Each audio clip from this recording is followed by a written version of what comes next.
ഞാനിന്നിവിടെ തയ്യാറാക്കുന്നത് ഒരു എഗ്ഗ് കറിയാണ്. ഞാൻ ഇവിടെ എന്താണ് തേങ്ങ അരച്ച് ചേർത്തിട്ട് നല്ല ടേസ്റ്റ് ആയിട്ടുള്ളൊരു എഗ്ഗ് കറിയാണ് ഞാനിവിടെ തയ്യാറാക്കുന്നത്. നമുക്ക് അപ്പത്തിനൊക്കെ കഴിക്കാൻ പറ്റിയ നല്ലൊരു എഗ്ഗ് കറിയാണ്. അപ്പോൾ നമുക്ക് നോക്കാം. ഞാനിവിടെ എടുത്തിരിക്കുന്ന 4 എഗ്ഗ് എടുത്തിട്ടുണ്ട്. എഗ്ഗ് പുഴുങ്ങി എടുത്തിട്ടുണ്ട്. പിന്നെ ഞാൻ ഒരു വലിയ സവോള, പിന്നെ ഇഞ്ചി വെളുത്തുള്ളി ഒരു 1 ടേബിൾ സ്പൂൺ, പിന്നെ കറിവേപ്പില, പിന്നെ തേങ്ങാപ്പീരി എടുത്തിട്ടുണ്ട്.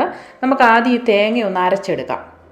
ഞാനൊരു മിക്സിയുടെ ജാറിലേക്ക് തേങ്ങ ഇട്ട് കൊടുക്കുന്നുണ്ട്. അതിലോട്ട് ആവശ്യത്തിനുള്ള വെള്ളം കൂടെ ചേർത്ത് കൊടുത്തിട്ട് നമുക്ക് അരച്ചെടുത്ത് പേസ്റ്റ് രൂപത്തിലാക്കിയിട്ട് നമുക്ക് മാറ്റി വയ്ക്കാം.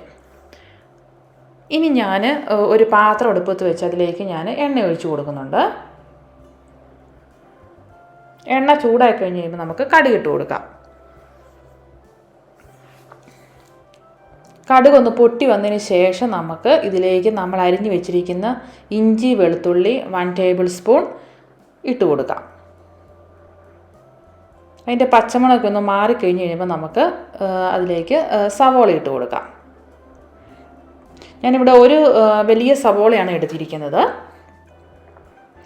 ഇനി നമുക്ക് ഈ സവോളയുടെ പച്ചമണം മാറുന്നവരെ ഒന്ന് നന്നായിട്ട് ഇളക്കി കൊടുക്കാം.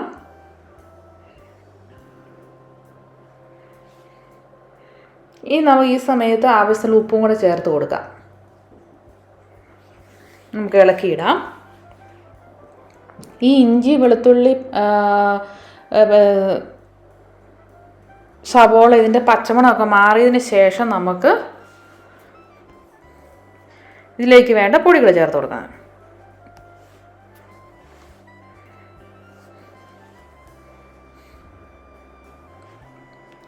ഇനി നമുക്കിതിലേക്കുള്ള കറിവേപ്പില ഇട്ട് കൊടുക്കാം.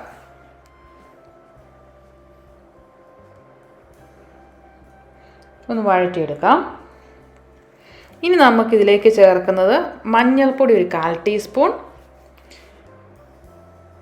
മുളക് പൊടി ഒരു 1 ടീസ്പൂൺ, മല്ലിപ്പൊടി 1 ടീസ്പൂൺ. ഇത് ചേർത്ത് കൊടുത്ത് നമുക്ക് നന്നായിട്ടൊന്ന് മിക്സ് ചെയ്യും. ഇതിൻ്റെ പച്ചമണം മാറുന്ന വരെ നന്നായിട്ടൊന്ന് ഇളക്കി കൊടുക്കണം. ഈ സമയത്ത് നമ്മൾ തീ കുറച്ച് വെക്കണം.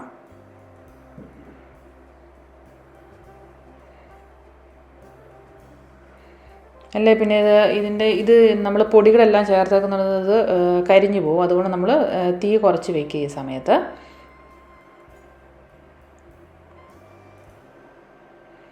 ഇനി നമുക്ക് ഈ സമയത്താണ് നമ്മൾ അരച്ച് വെച്ചിരിക്കുന്ന തേങ്ങ നമ്മളിതിലേക്ക് ചേർത്ത് കൊടുക്കുന്നത്. ഏകദേശം ഒരു 1 കപ്പ് അടുത്തുണ്ട്. നമുക്ക് നല്ലതുപോലെ ഒന്ന് മിക്സ് ചെയ്യാം.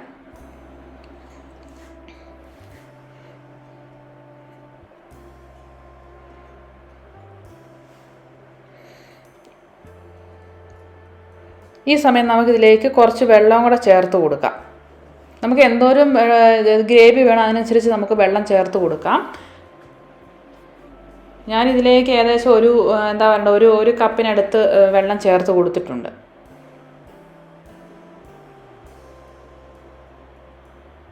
കാരണം അപ്പത്തിന് കഴിക്കാനാകുമ്പോൾ നമുക്ക് ഇച്ചിരി ചാറ് വേണമല്ലോ. അതുകൊണ്ട് നമുക്ക് അതിനനുസരിച്ച് ഗ്രേവി ചേർത്ത് കൊടുക്കും. കാരണം തേങ്ങ അരച്ചതുകൊണ്ട് നന്നായിട്ട് കുറുകിയിരിക്കും. എനിക്ക് ചെറുതായിട്ട് തിളയ്ക്കാൻ തുടങ്ങിയിട്ടുണ്ട്.